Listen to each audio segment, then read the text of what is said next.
Alright, today I wanted to discuss the ever-elusive, continually developed 6 Days in Fallujah.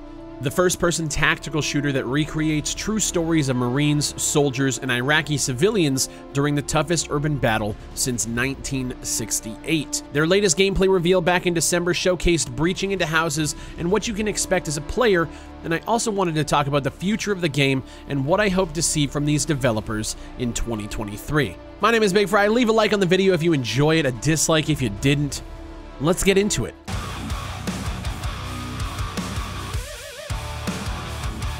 So I want to start off with this breaching gameplay that we got back in December. It opens up to the player walking outside. Right off the bat, I'm going to pause it. This environment is gorgeous. There's not much to see here, but the lighting and the textures, they're looking pretty tight. We see another player ahead leaning around the corner. My first criticism is the nameplate above the head. Lower the opacity, take it right out on the background box. It takes so much away from the immersive nature of the game, and I think it just looks ugly. You'll see later on when they're zooming in past these nameplates that they do kind of lose their opacity, but it just doesn't look good. The depth of field on the gun looks awesome, and the player movement speed is looking pretty good too. It's a little slower than I was expecting, but I like it. Once we get inside, you'll see more.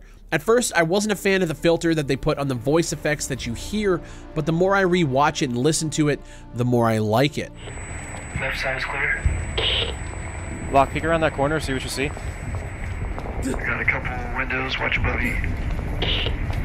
Have a door here, locked. They're moving. Alright, stack on the right side of the door. Let's breach this open. Hold your fire! Do it, Jay. Breaching. You. One thing to note, if you want to use the mic here, your hand comes up and keys the radio, which is a nice detail. They're obviously approaching a door here, and this is where I see a little bit more trouble. The other players are moving around the screen, and it kind of seems like they're hitching around a little bit as if they're moving at a lower FPS. I'm not sure if this is network related, which I believe it is, but that's not a good thing if we're getting this kind of performance with a 4-man co-op team and the game was set to release last year. This is still looking pretty early, which again is okay. We just got to set our expectations. Breach goes well, and you can hear the ringing of gunfire as the player kind of moves in through the door. Pushing the back. Gotta watch the back hallway. Contact to the right, heavy contact.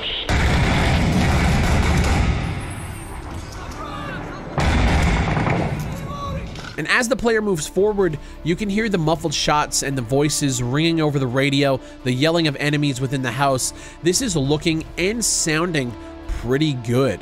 The real CQB experience where vaulting over objects could put you in a dangerous spot.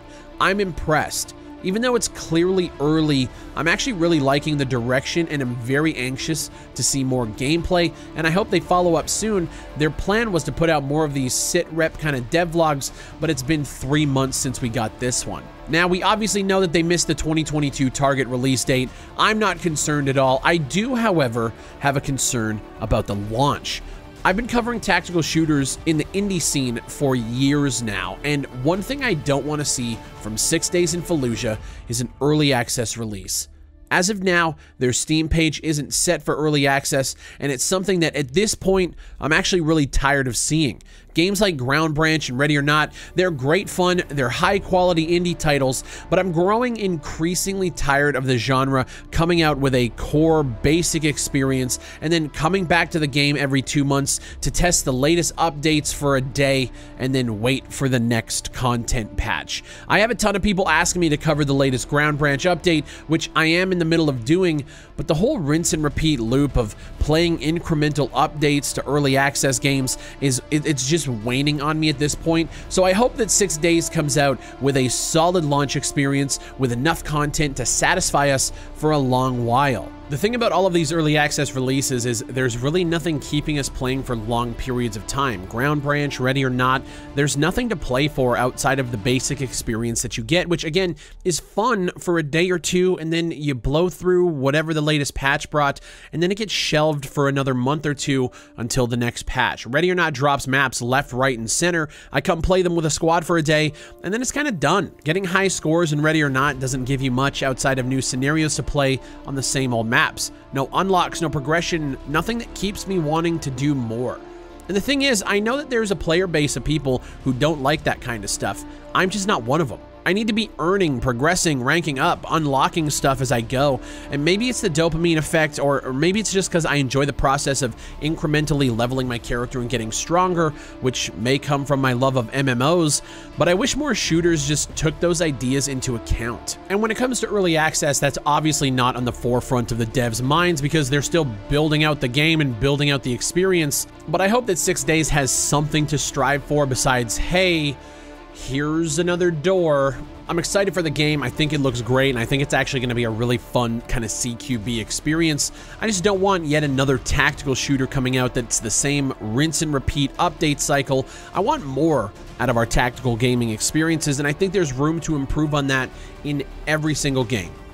Let me know what you guys think down below of 6 Days in Fallujah and the topic that I brought up in this video. I'm curious to hear your guys' thoughts. And while you're down there, leave a like on the video and subscribe if you haven't done so already. My name is Big Fry. Shout out to the 309,000 subscribers on the channel.